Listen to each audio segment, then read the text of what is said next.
तो बच्चों ध्यान दीजिए, आज मैं आप लोगों को प्रकाश का अपवर्तन, रिफ्लेक्शन ऑफ लाइट किसे कहते हैं समझाने जा रहा हूं। तो बोर्ड पर आप ध्यान से देखिए, प्रकाश का अपवर्तन जिसे इंग्लिश में रिफ्लेक्शन ऑफ लाइट कहते हैं। ओके बच्चों, तो इसकी परिभाषा आप ध्यान से सुनिए। प्रकाश जब एक माध्यम से दूसरे माध्यम में प्रवेश करती है तो वह अपने रास्ते से विचलित हो जाती है। प्रकाश की इस घटना को प्रकाश का अपवर्तन कहते हैं। प्रकाश जब एक माध्यम से दूसरे माध्यम में प्रवेश करती है तो वह अपने रास्ते से विचलित हो जाती है। प्रकाश की इस घटना को प्रकाश का अपवर्तन कहते हैं। अर्थात बच्चों यहाँ ध्यान दीजिए, प्रकाश किरण के एक माध्यम से दूसरे माध्यम में जाने पर, प्रकाश किरण के एक माध्यम से दूसरे माध्यम में जाने पर अपने रास्ते से विचलित हो जाने की घटना, अपने रास्ते से हट जाने की घटना को ही प्रकाश का अपवर्तन कहते हैं। ओके बच्चों, प्रकाश किरण के या प्रकाश के एक माध्यम से दूसरे माध्यम में जाने पर अपने रास्ते से झुक जाने की घटना को, अपने रास्ते से हट जाने की घटना को ही प्रकाश का अपवर्तन कहते हैं। ओके बच्चों, अब आगे ध्यान दीजिए, प्रकाश जब विरल माध्यम से सघन माध्यम में प्रवेश करती है, प्रकाश जब विरल माध्यम से सघन माध्यम में प्रवेश करती है तो वह अभिलंब की ओर झुक जाती है। जबकि प्रकाश जब सघन माध्यम से विरल माध्यम में प्रवेश करती है तो वह अभिलंब से दूर हट जाती है। प्रकाश जब सघन माध्यम से विरल माध्यम में प्रवेश करती है तो वह अभिलंब से दूर हट जाती है। तो बच्चों आप याद रखिए, प्रकाश या प्रकाश किरण जब विरल माध्यम से सघन माध्यम में जाती है, विरल माध्यम से सघन माध्यम में जाने पर अभिलंब की ओर झुक जाती है, जबकि सघन माध्यम से विरल माध्यम में जाने पर अभिलंब से दूर हट जाती है। ओके बच्चों, विरल माध्यम से सघन माध्यम में प्रकाश के जाने पर वह अभिलंब की ओर झुक जाती है, जबकि सघन माध्यम से विरल माध्यम में जाने पर प्रकाश अभिलंब से दूर हट जाती है। ओके बच्चों, तो सबसे पहले आप यहाँ ध्यान दीजिए, माध्यम दो प्रकार का होता है, एक विरल माध्यम होता है और दूसरा सघन माध्यम। ओके बच्चों, माध्यम दो प्रकार का होता है, एक विरल माध्यम होता है और दूसरा सघन माध्यम होता है। विरल माध्यम में प्रकाश की चाल ज्यादा होती है, जबकि सघन माध्यम में प्रकाश की चाल कम होती है। ओके बच्चों, विरल माध्यम में प्रकाश की चाल ज्यादा होती है, सघन माध्यम में प्रकाश की चाल कम होती है। जैसे बच्चों आप ध्यान दीजिए, वायु और पानी की तुलना कीजिए, वायु और पानी, एयर और वाटर की तुलना करेंगे तो वायु पानी की अपेक्षा विरल माध्यम है, जबकि पानी वायु की अपेक्षा सघन माध्यम है। ओके बच्चों, वायु और पानी में आप तुलना करेंगे तो वायु पानी की अपेक्षा विरल माध्यम है, जबकि पानी वायु की अपेक्षा सघन माध्यम है। उसी प्रकार बच्चों ग्लास यानी कांच कहिए या शीशा कहिए, ग्लास और पानी की तुलना करेंगे तो ग्लास पानी की अपेक्षा सघन माध्यम है, जबकि पानी ग्लास की अपेक्षा विरल माध्यम है। ओके बच्चों, ग्लास अर्थात कांच कहिए उसे, ओके कांच कहिए या शीशा कहिए, ग्लास और पानी की तुलना करेंगे आप तो ग्लास जो होता है, कांच जो होता है पानी की अपेक्षा सघन माध्यम है और पानी जो है कांच की अपेक्षा विरल माध्यम है। ओके बच्चों, अब आगे ध्यान दीजिए, यहाँ पर ए बी अंतरापृष्ठ है। ओके बच्चों, अंतरापृष्ठ माध्यमों को अलग करने का काम करता है, इसके ऊपर अलग माध्यम है, इसके नीचे अलग माध्यम। ओके बच्चों, ए बी के ऊपर विरल माध्यम है और ए बी के नीचे सघन माध्यम। ओके बच्चों, इसी प्रकार यहाँ भी ध्यान दीजिए, ए बी अंतरापृष्ठ है, ए बी के ऊपर अलग माध्यम है और ए बी के नीचे दूसरा माध्यम है। ओके बच्चों, अब आगे ध्यान दीजिए, यमयन लाइन, ये यमयन जो है अभिलंब है, यमयन अभिलंब है और ये आपतित किरण है, ये जो है आपतित किरण है और ये अपवर्तित किरण है। जो प्रकाश किरण विचलित हो जाती है, रास्ते से मुड़ जाती है, जो रास्ते से मुड़ जाती है, झुक जाती है, उसको अपवर्तित किरण कहते हैं, रिफ्लेक्टेड रे। ओके बच्चों, अपवर्तित किरण इसको कहते हैं आपतित किरण, आपतित किरण, अपवर्तित किरण, और ये अभिलंब है, इसको अंतरापृष्ठ कहते हैं। ओके बच्चों, उसी प्रकार यहाँ भी आप समझिए, ये आपतित किरण है और ये अपवर्तित किरण है। ओके बच्चों, आप देखिए ये अपने रास्ते से झुक गई है, इसको सीधे जाना चाहिए, जबकि ये हल्का सा अभिलंब की ओर झुक गई है। तो आप ये जो ये दो बातें लिखा गया है आप यहाँ पर समझिए। पहली बात मैं समझा रहा हूँ आपको, प्रकाश जब विरल माध्यम से सघन माध्यम में जाता है, विरल माध्यम से सघन माध्यम में प्रकाश के जाने पर वह अभिलंब की ओर झुक जाती है। तो देखिए प्रकाश कहिए या प्रकाश किरण कहिए, बात एक ही है। तो ये प्रकाश किरण देखिए, ये विरल माध्यम से सघन माध्यम में जा रहे हैं तो अभिलंब की ओर झुक गई है, यमयन क्या अभिलंब है। ये प्रकाश किरण जो है विरल माध्यम से सघन माध्यम में जैसे ही पहुंचती है वह अभिलंब की ओर झुक गई है। आप देख रहे हैं इसका झुकाव अभिलंब की ओर हो गया है। उसी प्रकार यहाँ ध्यान दीजिए, जब प्रकाश सघन माध्यम से विरल माध्यम में प्रवेश करती है तो सघन माध्यम से विरल माध्यम में जाने पर अभिलंब से दूर हट जाती है प्रकाश किरण। ओके बच्चों, सघन माध्यम से विरल माध्यम में जाने पर प्रकाश किरण अविलंब से दूर हट जाती है। तो देखिए अविलंब ये लाइन है, तो अविलंब से दूर हट जा रही है, अविलंब से दूर।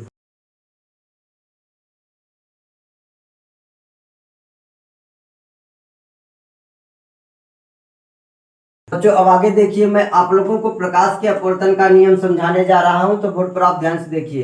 प्रकाश के अपवर्तन का नियम, तो बच्चों आप याद रखिए प्रकाश के अपवर्तन का दो नियम होता है। ओके बच्चों, प्रकाश के अपवर्तन का दो नियम होता है। तो पहला नियम आप ध्यान दीजिए, आपतित किरण, अपवर्तित किरण तथा अंतरा पृष्ठ पर खींचा गया अभिलंब तीनों एक ही तल पर स्थित होते हैं। आपतित किरण, अपवर्तित किरण तथा अंतरा पृष्ठ पर खींचा गया अभिलंब तीनों एक ही तल पर स्थित होते हैं। ओके बच्चों, अब अपवर्तन का दूसरा नियम ध्यान दीजिए। अपवर्तन के दूसरे नियम को स्नेल का नियम भी कहते हैं। अपवर्तन के दूसरे नियम को स्नेल का नियम भी कहते हैं।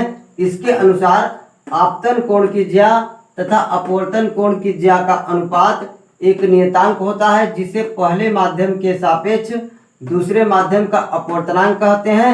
इसे 1n2 या n21 से व्यक्त करते हैं। ओके बच्चों, आप ध्यान दीजिए, अपवर्तन के दूसरे नियम को स्नेल का नियम भी कहते हैं। ओके बच्चों, अपवर्तन के दूसरे नियम को स्नेल का नियम भी कहते हैं। अतः अपवर्तन के दूसरे नियम के अनुसार अथवा स्नेल के नियम के अनुसार ध्यान दीजिए, आपतन कोण की ज्या तथा अपवर्तन कोण की ज्या का अनुपात, आपतन कोण की ज्या तथा अपवर्तन कोण की ज्या का अनुपात एक नियतांक होता है, जिसे पहले माध्यम के सापेक्ष दूसरे माध्यम का अपवर्तनांक कहते हैं। इसे 1n2 या n21 से व्यक्त किया जाता है। ओके बच्चों, अब अपवर्तन के दूसरे नियम को मैथमेटिक्स में इस तरह से लिखा जाएगा। ओके बच्चों, साइन आई बटे साइन आर बराबर 1n2। ओके बच्चों, आपको ऑलरेडी पता है आपतन कोण को आई से व्यक्त करते हैं। ओके बच्चों, आपतन कोण को आई से व्यक्त करते हैं तथा अपवर्तन कोण को आर से व्यक्त करते हैं। ओके बच्चों, आपतन कोण को आई से व्यक्त किया जाता है तथा अपवर्तन कोण को आर से व्यक्त किया जाता है। साइन माने ज्या होता है, साइन माने क्या होता है बच्चों, ज्या होता है। और साइन के आगे ध्यान दीजिए, साइन में जब कोण लगा देंगे, जैसे आई कोण है और आर भी कोण है, जब साइन के आगे कोण लिख दिया जाता है, कोण का मान रख दिया जाता है, तो ई गायब हो जाता है। साइन माने ज्या, इसका पूरा स्पेलिंग जैसा ये नहीं होता है। ओके बच्चों, जब साइन के आगे कोण लिख दिया जाता है, जैसे यहाँ आई और आर लगा दिया गया है, तो ई गायब हो गया है। ओके बच्चों, ई को हटा दिया जाता है, तो साइन माने ज्या होता है। तो आप ध्यान दीजिए, अपवर्तन का दूसरा नियम, आपतन कोण की ज्या तथा अपवर्तन कोण की ज्या का अनुपात एक नियतांक होता है, जिसे पहले माध्यम के सापेक्ष दूसरे माध्यम का अपवर्तनांक कहते हैं। बच्चों आप इसे समझ लीजिए, पहले माध्यम के सापेक्ष दूसरे माध्यम का अपवर्तनांक कहते हैं। प्रकाश किरण आप याद रखिए पहले माध्यम से दूसरे माध्यम में जा रही है, इसका मतलब समझिए प्रकाश किरण पहले माध्यम से दूसरे माध्यम में जा रही है, और इसका अर्थ हुआ पहले माध्यम के सापेक्ष दूसरे माध्यम का अपवर्तनांक। ओके बच्चों, आप समझिए प्रकाश किरण पहले माध्यम से दूसरे माध्यम में जा रही है, और इसका अर्थ मैंने क्या बताया, पहले माध्यम के सापेक्ष दूसरे माध्यम का अपवर्तनांक। ओके बच्चों, इसी प्रकार आप समझिए, जैसे लिखा है 2n1 या 2n3 लिखा है, तो इसका क्या मतलब बच्चों, प्रकाश दूसरे माध्यम से तीसरे माध्यम में जा रही है। प्रकाश दूसरे माध्यम से तीसरे माध्यम में प्रवेश कर रही है, और दूसरे माध्यम के सापेक्ष तीसरे माध्यम का अपवर्तनांक, दूसरे माध्यम के सापेक्ष तीसरे माध्यम का अपवर्तनांक। तो बच्चों ध्यान दीजिए, 1n2 का मतलब प्रकाश पहले माध्यम से दूसरे माध्यम में प्रवेश कर रही है, पहले माध्यम के सापेक्ष दूसरे माध्यम का अपवर्तनांक, पहले माध्यम के सापेक्ष दूसरे माध्यम का अपवर्तनांक। उसी प्रकार यदि ऐसा लिखा हुआ है, इसका मतलब हुआ प्रकाश दूसरे माध्यम से तीसरे माध्यम में जा रही है, प्रकाश दूसरे माध्यम से तीसरे माध्यम में जा रही है, दूसरे माध्यम के सापेक्ष तीसरे माध्यम का अपवर्तनांक, दूसरे माध्यम के सापेक्ष तीसरे माध्यम का अपवर्तनांक आपको पता करना होगा। ओके बच्चों, और याद रखिए इसको म्यू से भी व्यक्त करते हैं, 1μ2 भी लिखा जा सकता है, म्यू। ओके बच्चों, 1μ2 यन से भी लिखा जाता है अपवर्तनांक को, और म्यू से भी लिखा जाता है। ओके बच्चों, तो आप किताबों में देख करके कंफ्यूज नहीं होंगे, चाहे यन लिखा रहे चाहे म्यू लिखा रहे, आप 1n2 का मतलब समझिए, पहले माध्यम से दूसरे माध्यम में प्रकाश जा रही है, और पहले माध्यम के सापेक्ष दूसरे माध्यम का अपवर्तनांक। ओके बच्चों, चाहे यन लिखा रहे चाहे म्यू लिखा रहे, उससे कोई फर्क नहीं पड़ेगा। ओके बच्चों, तो आप इतनी बात समझ पाए। आप आगे यहाँ ध्यान दीजिए, इस चित्र को समझिए, जैसा कि मैंने आपको पीछे बताया है, ए बी क्या है, अंतरापृष्ठ है जो कि माध्यमों को अलग करता है। इसके ऊपर अलग माध्यम है, इसके नीचे दूसरा माध्यम। ओके बच्चों, तो आप ध्यान दीजिए, पीओ, पीओ क्या है बच्चों, आपतित किरण है, इंसिडेंट रे। ओके बच्चों, पीओ आपतित किरण है, इंसिडेंट रेज। ओके बच्चों, इसको पहला माध्यम समझिए और इसको दूसरा माध्यम। तो पहले माध्यम से दूसरे माध्यम में प्रकाश आ रही है, इसलिए इसको क्या लिखा गया, 1n2 लिखा गया है। तो पीओ आपतित किरण इंसिडेंट रे है, यहाँ पर ध्यान दीजिए। और ओ क्यू जो है अपवर्तित किरण है, रिफ्लेक्टेड रेज। ओके बच्चों, ओ क्यू अपवर्तित किरण है, अपवर्तित किरण को इंग्लिश में रिफ्लेक्टेड रेज कहते हैं। और इस कोण को पीओएम, आई को आपतन कोण कहते हैं, angle of incidence. Angle of incidence आपतन कोण आई होता है। ओके बच्चों, और आर ध्यान दीजिए, ये आर कोण जो है अपवर्तन कोण, angle of reflection, angle of reflection कहा जाता है इसे। ओके बच्चों, तो आप इसे नोट कर लीजिए। फिर अपवर्तन के दूसरे नियम को और मैं डिटेल में इससे संबंधित फार्मूला समझाने जा रहा हूँ। अपवर्तन के दो नियम होते हैं, पहला नियम और दूसरा नियम, ये आप याद कर लीजिए। इसके बाद में आप लोगों को और इससे संबंधित नेक्स्ट कॉन्सेप्ट समझाने जा रहा हूँ, तो इसे नोट करें। बच्चों अब आगे ध्यान दीजिए, प्रकाश के अपवर्तन से संबंधित कुछ मुख्य बातें जिन्हें आपको याद रखना बहुत ही आवश्यक हो। बच्चों, तो पहली बात आप ध्यान दीजिए, 1n2 का अर्थ, 1n2 का क्या क्या मतलब होता है उसको आप समझिए। प्रकाश पहले माध्यम से दूसरे माध्यम में जा रही है। बच्चों ध्यान दीजिए, यदि प्रकाश किरण पहले माध्यम से दूसरे माध्यम में जाता है तो इस प्रकार से उसको लिखा जाता है। प्रकाश किरण यदि पहले माध्यम से दूसरे माध्यम में जाता है तो इस प्रकार से लिखा जाता है। और इसका मतलब हुआ पहले माध्यम के सापेक्ष दूसरे माध्यम का अपवर्तनांक, पहले माध्यम के सापेक्ष दूसरे माध्यम का अपवर्तनांक। ओके बच्चों, प्रकाश पहले माध्यम से दूसरे माध्यम में जा रही है, पहली बात समझिए। और इसे पढ़ेंगे क्या, पहले माध्यम के सापेक्ष दूसरे माध्यम का अपवर्तनांक। इसी प्रकार जैसे 2n3 लिखा है बच्चों, 2n3 लिखा है, तो इसका मतलब समझिए प्रकाश दूसरे माध्यम से तीसरे माध्यम में जा रही है। 2n3 का मतलब प्रकाश दूसरे माध्यम से तीसरे माध्यम में जा रही है, और इसे दूसरे माध्यम के सापेक्ष तीसरे माध्यम का अपवर्तनांक पढ़ेंगे, दूसरे माध्यम के सापेक्ष तीसरे माध्यम का अपवर्तनांक पढ़ेंगे। ओके बच्चों, तो ध्यान दीजिए, प्रकाश यदि दूसरे माध्यम से तीसरे माध्यम में जाता है तो इस प्रकार से लिखा जाता है, और इसको पढ़ेंगे क्या, दूसरे माध्यम के सापेक्ष तीसरे माध्यम का अपवर्तनांक, इसके जैसा। ओके बच्चों, तो आपको ये बात समझ में आ गया। अब आगे ध्यान दीजिए, दूसरी महत्वपूर्ण बात बच्चों, 1n2 बराबर होता है n2 बटे n1। ओके बच्चों, 1n2 बराबर n2 बटे n1 होता है। n1 पहले माध्यम का निरपेक्ष अपवर्तनांक है और n2 दूसरे माध्यम का निरपेक्ष अपवर्तनांक है। ओके बच्चों, जैसा कि मैंने आपको अभी बताया, 1n2 का मतलब पहले माध्यम के सापेक्ष दूसरे माध्यम का अपवर्तनांक, पहले माध्यम के सापेक्ष दूसरे माध्यम का अपवर्तनांक बराबर होता है n2 बटे n1। n1 पहले माध्यम का निरपेक्ष अपवर्तनांक है और n2 दूसरे माध्यम का निरपेक्ष अपवर्तनांक है। तो बच्चों आप निरपेक्ष अपवर्तनांक क्या होता है उसको समझ लीजिए। सबसे पहले निरपेक्ष अपवर्तनांक, तो ध्यान दीजिए, y के सापेक्ष किसी माध्यम का अपवर्तनांक, y के सापेक्ष किसी भी माध्यम का अपवर्तनांक उसका निरपेक्ष अपवर्तनांक कहलाता है। ओके बच्चों, y के सापेक्ष किसी भी माध्यम का अपवर्तनांक उसका निरपेक्ष अपवर्तनांक कहलाता है। और यहाँ पर इसलिए आप एयर भी लिख सकते हैं, A for air, air means y होता है बच्चों। तो आप इसका क्या मतलब, एयर के सापेक्ष दूसरे माध्यम का अपवर्तनांक, मैंने अभी आपको बताया y के सापेक्ष किसी माध्यम के अपवर्तनांक को निरपेक्ष अपवर्तनांक कहते हैं। तो ये मैं बता रहा हूँ, ध्यान दीजिए, ये दूसरे माध्यम का निरपेक्ष अपवर्तनांक है, तो आप यहाँ एयर लिख सकते हैं, क्योंकि अभी मैंने बताया 1n2 का क्या मतलब, पहले माध्यम के सापेक्ष दूसरे माध्यम का अपवर्तनांक। तो एयर के सापेक्ष, y के सापेक्ष दूसरे का अपवर्तनांक, y के सापेक्ष दूसरे माध्यम का अपवर्तनांक, उसी प्रकार यहाँ लिख सकते हैं y के सापेक्ष दूसरे माध्यम का अपवर्तनांक।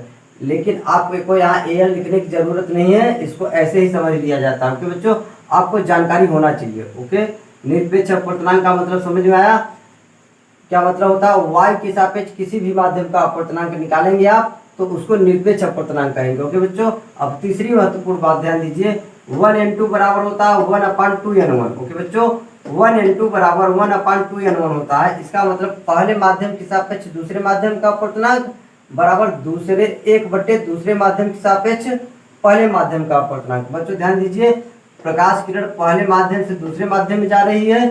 अब यहाँ पर ध्यान दीजिए, दूसरे माध्यम से पहले माध्यम में जा रही है, यानी प्रकाश का मार्ग बदल जाए, पहले से दूसरे में जा रही है या दूसरे से पहले में जाने लगे, तो आप दोनों का गुणा करेंगे तो 1 आ जाएगा। इसी को प्रकाश के व्युत्क्रमणीयता का नियम कहते हैं, प्रकाश के व्युत्क्रमणीयता का नियम। ओके बच्चों, प्रकाश किरण का रास्ता बदल जाए, पहले माध्यम से दूसरे माध्यम में जा रही थी, अब पुनः वह दूसरे से पहले में जाने लगे, तो दोनों का गुणा करेंगे तो 1 आ जाएगा। आप यहाँ से ध्यान दीजिए 1n2 बराबर 1/2n1 होता है। इसका इधर तिर्यक गुणा करेंगे, इसका जब तिर्यक गुणा करेंगे तो ये बराबर में 1 बचेगा। तो चाहे आप इसे याद रखिए चाहे इसे याद रखिए, बात एक ही हो। बच्चों ध्यान दीजिए, प्रकाश पहले माध्यम से दूसरे माध्यम में जा रही थी, अब आगे तुरंत क्या हुआ, दूसरे माध्यम से पहले माध्यम में जाने लगी, तो दोनों का गुणा करेंगे तो आपको हमेशा 1 प्राप्त होगा। ओके बच्चों, अब आगे ध्यान दीजिए, किसी माध्यम का अपवर्तनांक हमेशा 1 से ज्यादा होता है। ओके बच्चों, किसी माध्यम का अपवर्तनांक हमेशा 1 से ज्यादा होता है। वायु या निर्वात का अपवर्तनांक 1 होता है। ओके बच्चों, अब ध्यान दीजिए 2 महत्वपूर्ण बातें, किसी भी माध्यम का अपवर्तनांक हमेशा याद रखिए 1 से ज्यादा होता है। वायु या निर्वात का अपवर्तनांक क्या होता है, 1 होता है। अब आगे ध्यान दीजिए, यदि प्रकाश किरण, इसको मतलब समझिए, यदि प्रकाश किरण पहले माध्यम से दूसरे माध्यम में जा रही है, प्रकाश किरण पहले, जैसे मान लीजिए 3 माध्यम ले लीजिए, जैसे ध्यान दीजिए ऊपर एक पहला माध्यम हो गया, ये दूसरा माध्यम हो गया, तीसरा माध्यम हो गया, ये फिर से नीचे क्या हो गया, पहला माध्यम ही हो गया, समझ लीजिए। तो प्रकाश पहले से दूसरे में आ रही है, दूसरे से तीसरे में और तीसरे से पहले में। ओके बच्चों, प्रकाश किरण पहले माध्यम से दूसरे माध्यम में आई, फिर दूसरे से तीसरे माध्यम में, फिर तीसरे से पहले माध्यम में वापस आ गई। तो उसको इस तरीके से क्रम से लिखा जा सकता है। 1n2 का मतलब पहले से दूसरे में प्रकाश किरण जा रही है, 2n3 का मतलब दूसरे से तीसरे में प्रकाश किरण जा रही है, और 3n1 का मतलब तीसरे से पहले में जा रहे हैं। तो क्रम से गुणा करेंगे तो इतना बराबर 1 हो जाएगा। ओके बच्चों, ध्यान दीजिए 1n2 बराबर पहले से दूसरे में जा रही है, दूसरे से तीसरे में प्रकाश जा रही है, और तीसरे से पहले में जा रही है, तो क्रम से गुणा करेंगे तो बराबर 1 हो जाएगा। आप इसको यहाँ पर ध्यान दीजिए, इसको सिद्ध भी कर सकते हैं इस फार्मूले से। बच्चों ध्यान दीजिए 1n2 बराबर n2/n1 होता है, तो ध्यान दीजिए इसी के अनुसार 1n2 को क्या लिखेंगे, n2/n1 आप लिख सकते हैं, n2/n1 गुणित इसको क्या लिख सकते हैं, n3/n2 लिखा जा सकता है, और इसको n1/n3 लिखा जा सकता है, n1/n3 लिखा जा सकता है। तो n3 से n3 कैंसिल, n2 से n2 कैंसिल, n1 से n1 कैंसिल, तो आपका कट करके क्या हो गया, 1 हो गया। तो बच्चों आप ध्यान दीजिए, जब क्रम से प्रकाश किरण पहले माध्यम से दूसरे माध्यम में जाए, फिर दूसरे से तीसरे में जाए, फिर तीसरे से पहले में वापस चला जाए, तो इस तरीके से गुणा करने पर अपवर्तनांकों का 1 होता है मान। ओके बच्चों, अब ध्यान दीजिए, यदि पहले माध्यम को वायु मान लीजिए, दूसरे माध्यम को पानी जल मान लीजिए, और तीसरे माध्यम को कांच ग्लास मान लीजिए। ओके बच्चों, यदि आप पहले माध्यम को वायु मान लीजिए, दूसरे माध्यम को पानी जल मान लीजिए, और तीसरे माध्यम को कांच मान लीजिए, तो यहाँ पर पहले की जगह क्या लिखेंगे, ए लिखेंगे, और 2 के जगह क्या लिखेंगे, W लिखेंगे, 3 की जगह क्या लिखेंगे, ग्लास लिखेंगे। तो आपका इसी से ये फार्मूला प्राप्त हो गया। ओके बच्चों, पहले की जगह हम ए लिख दिए, ए फॉर एयर, और 2 की जगह W लिख दिए वाटर, और 3 की जगह ग्लास। ओके बच्चों, तो पहला यही फार्मूला ऐसे बन गया। ओके बच्चों, अब यहाँ से अगला महत्वपूर्ण बात ध्यान दीजिए, WNG बराबर ANG/ANW भी होता है, WNG बराबर ANG/ANW भी होता है। तो ध्यान दीजिए कैसे हो गया, WNG तो यही रह गया, WNG तो क्या रह गया बच्चों, यही रह गया। तो आपका 1 ध्यान दीजिए ANW बटे में आ गया, WNG यही रह गया, एक ANW और GNA बटे में हो गया। यहाँ पर दोनों क्या हो गया, बटे में, गुणा में है तो इधर आएगा तो बटे में हो जाएगा। ध्यान दीजिए WNG यही रह गया है, ANW और GNA दोनों गुणा में है, इधर आएगा तो बटे में हो जाएगा, 1 बटे हो गया, 1 बटे हो गया। अब ध्यान दीजिए GNA, अभी मैंने बताया 1n2 बराबर 1/2n1 होता है। अब इसको जब ऊपर ले जाएंगे, 1/GNA को क्या लिखेंगे, ANG लिखेंगे, तो ऊपर चला जाएगा तो क्या हो जाएगा, ANG बन जाएगा, तो ANG/ANW हो जाएगा। इसी प्रकार इसको ध्यान रखिए। ओके बच्चों, और इसका मतलब आपको समझ में ही आ रहा है, ANW का मतलब एयर के सापेक्ष पानी का अपवर्तनांक, और पानी के सापेक्ष ग्लास का अपवर्तनांक, और ग्लास के सापेक्ष एयर का अपवर्तनांक। ओके बच्चों, और WNG का मतलब समझ में आया आपको, पानी के सापेक्ष ग्लास का अपवर्तनांक, पानी के सापेक्ष कांच का अपवर्तनांक। ओके बच्चों, तो इस तरह से इसका मतलब समझिए आप। इतना ये 2 चीजें भी आप ये 2 मुख्य बातें और याद रखिए, ANG यानी वायु के सापेक्ष ग्लास का अपवर्तनांक, या आप ऐसा कहिए ग्लास का निरपेक्ष अपवर्तनांक, ग्लास का निरपेक्ष अपवर्तनांक कहिए, या ग्लास का सिर्फ अपवर्तनांक कहिए, 1.53 होता है, या 3/2 इसे कहिए। ओके बच्चों, ग्लास का अपवर्तनांक या ग्लास का निरपेक्ष अपवर्तनांक याद रखिए, ANG का मान 3/2 होता है, और ए एन डब्ल्यू यानी पानी का अपवर्तनांक, पानी का अपवर्तनांक या पानी का निरपेक्ष अपवर्तनांक 4/3 होता है। ओके बच्चों, इसको दशमलव में बदलेंगे 1.33 हो जाएगा। उसी प्रकार WNG का मान 9/8 होता है, WNG का मान 9/8। यहाँ पर इस फार्मूले में मान रख देंगे ANG का मान 3/2 और ANW का मान 4/3, तो WNG का मान 9/8 हो जाएगा। ओके बच्चों, तो आप इसे नोट कर लीजिए, फिर मैं आपको इससे संबंधित कुछ और कॉन्सेप्ट बताने जा रहा हूँ। बच्चों आगे ध्यान दीजिए, जब प्रकाश वायु से किसी अन्य माध्यम में जाती है, जब प्रकाश वायु से किसी अन्य माध्यम में जाती है तो इन दोनों फार्मूलों का प्रयोग किया जाता है। पहला फार्मूला चाल से संबंधित है और दूसरा फार्मूला तरंग दैर्ध्य से संबंधित है। ओके बच्चों, जब प्रकाश किरण या प्रकाश वायु से किसी अन्य माध्यम में जाती है तब इन दोनों फार्मूलों का प्रयोग किया जाता है। पहला फार्मूला चाल से संबंधित है और दूसरा फार्मूला तरंग दैर्ध्य से संबंधित है। तो ध्यान दीजिए बच्चों, n बराबर c/v होता है, n बराबर c/v होता है। n उस माध्यम का अपवर्तनांक है जिसमें प्रकाश जाता है। ओके बच्चों, ध्यान दीजिए, प्रकाश वायु से जिस माध्यम में जाता है उसका अपवर्तनांक और उसी माध्यम में प्रकाश की चाल है। ओके बच्चों, माध्यम में प्रकाश की चाल Vm, m का मतलब मीडियम माने माध्यम होता है। ओके बच्चों, m का मतलब मीडियम हुआ, मीडियम माने माध्यम। ओके बच्चों, तो ध्यान दीजिए, जब प्रकाश वायु से किसी अन्य माध्यम में जाता है तो चाल के लिए फार्मूला प्रयोग करते हैं। यहाँ पर ध्यान दीजिए, n उस माध्यम का अपवर्तनांक है जिसमें प्रकाश जाता है और उसी माध्यम में प्रकाश की चाल ये है। ओके बच्चों, और c निर्वात में प्रकाश की चाल या y में प्रकाश की चाल होता है जिसका मान 3 × 10⁸ मीटर प्रति सेकेंड होता है। ओके बच्चों, n उस माध्यम का अपवर्तनांक होता है जिसमें प्रकाश जाता है और उसी माध्यम में प्रकाश की चाल जिसमें प्रकाश जाता है, और c ध्यान दीजिए, c निर्वात या y में प्रकाश की चाल है जिसका मान 3 × 10⁸ मीटर प्रति सेकेंड होता है। ओके बच्चों, अब आगे ध्यान दीजिए, n बराबर होता है λ/λm, λ/λm। ओके बच्चों, λ का मतलब वायु में तरंग दैर्ध्य और ये क्या है, λm माध्यम में तरंग दैर्ध्य। ओके बच्चों, तो λm माध्यम में प्रकाश का तरंग दैर्ध्य है और λa वायु या निर्वात में प्रकाश का तरंग दैर्ध्य। ओके बच्चों, तरंग दैर्ध्य मीटर में होता है, तरंग दैर्ध्य का मात्रक बच्चों याद रखिए मीटर होता है। ओके, तो याद रखिए, माध्यम का अपवर्तनांक बराबर क्या होता है, वायु में तरंग दैर्ध्य बटे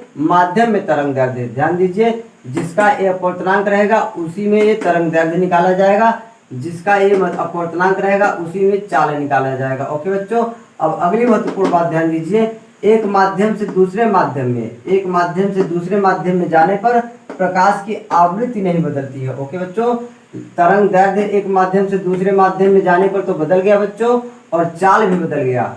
जब प्रकाश किरण एक माध्यम से दूसरे माध्यम में जाती है तो उसकी चाल भी बदल जाती है और तरंग दैर्ध्य भी बदल जाता है, लेकिन ध्यान दीजिए उसका आवृत्ति नहीं बदलता है। प्रकाश एक माध्यम से दूसरे माध्यम जब जाता है तो उसका आवृत्ति नहीं बदलता है बच्चों, याद रखिए। बच्चों आगे ध्यान दीजिए, इस पर सवाल कैसे बनेगा आप समझिए। जैसे प्रकाश वायु से पानी में जा रहा है, वायु से पानी में प्रकाश जा रहा है तो पानी में प्रकाश की चाल आपसे पूछा जाएगा। ओके बच्चों, यदि प्रकाश किरण या प्रकाश वायु से पानी में जा रही है तो पानी में प्रकाश की चाल आपसे पूछा जाएगा। तो आपको मैंने अभी पीछे फार्मूला लिखना सिखाया, इसका मतलब समझिए, वायु से पानी में प्रकाश जा रहा है तो वायु से पानी में प्रकाश जा रहा है तो इसको ऐसे लिखा जाएगा ANW, जिसको मैंने यहाँ पर लिखा है n लिखा है। ओके बच्चों, माध्यम के अपवर्तनांक को मैंने क्या लिखा है, n लिख दिया है। ओके बच्चों, तो वायु से पानी में प्रकाश जा रहा है, वायु से पानी में प्रकाश जा रहा है तो पानी में प्रकाश की चाल पूछा जा रहा है, तो आपका ये हो जाएगा c/, आपका Vm का मतलब क्या हुआ, यहाँ पर आप W लिख सकते हैं क्योंकि पानी हो गया, माध्यम कौन सा हो गया, पानी हो गया। ओके बच्चों, तो c का मान तो यही रहेगा और आपसे तो ये पूछा जा रहा है ANW का मान क्या होता है 4/3, जैसा कि मैंने आपको पीछे बताया। वायु के सापेक्ष पानी का अपवर्तनांक या पानी का निरपेक्ष अपवर्तनांक कहिए 4/3 होता है। ओके बच्चों, और यही मैंने केवल n लिखा है, ANW न लिख करके मैंने क्या लिखा है बच्चों, n केवल लिख दिया है। ओके बच्चों, तो माध्यम का अपवर्तनांक की जगह क्या लिखेंगे, 4/3 लिखेंगे और c की जगह तो ये रखेंगे, और ये पानी में माध्यम की यानी पानी में प्रकाश की चाल आपसे पूछा गया तो आप मान रख करके इसे हल कर सकते हो। ओके बच्चों, तो इसे नोट